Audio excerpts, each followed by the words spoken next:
The border between Israel and Lebanon has witnessed daily exchanges of fire between Israeli forces and the Iran-aligned Lebanese militant group Hezbollah since the outbreak of Israel-Hamas war on the 7th of October. Both sides, wary of an all-out war, have for long employed tough talk as part of a mutual strategy of deterrence. But fears of a full-blown war escalated this month after Israeli Prime Minister Benjamin Netanyahu claimed that Israel was preparing for a very intense operation on the border with Lebanon.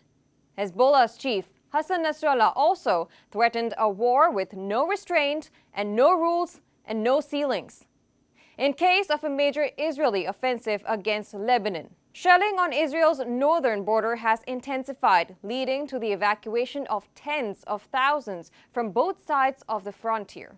United Nations has warned that such a conflict would be potentially apocalyptic. Our next report explores the rapidly escalating conflict. The Israel-Hezbollah conflict, which so far has largely been limited to the border area, is threatening to escalate into a wider regional conflagration.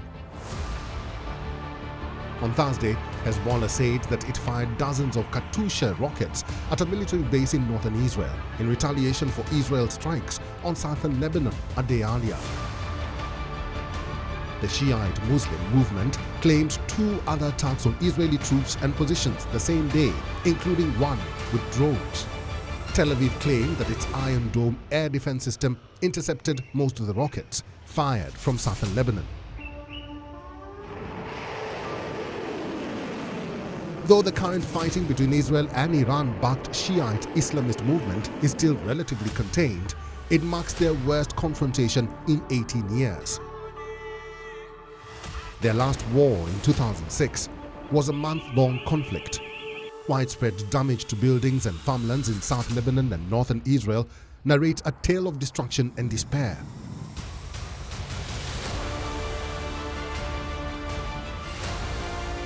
The border zone on both sides has largely been depopulated, with tens of thousands of people fleeing their homes.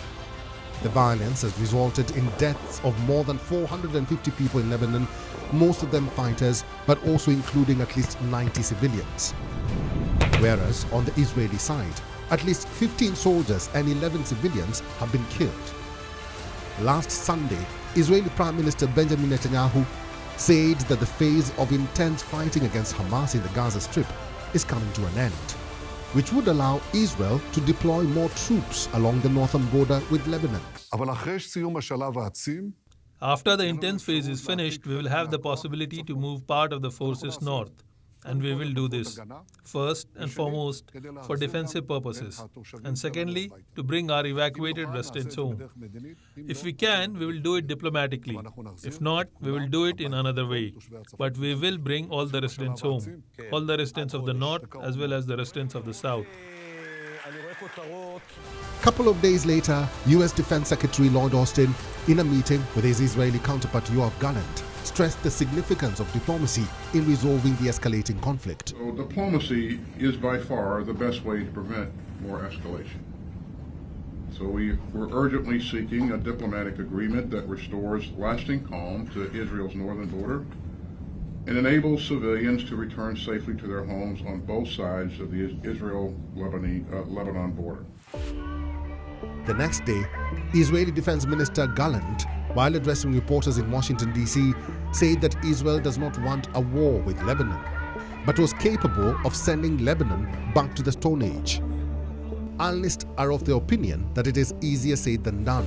Hezbollah is much closer to a regular army, boasting a considerable rocket arsenal and even tanks. Not merely a terror organization, the challenges posed by it will be far more potent.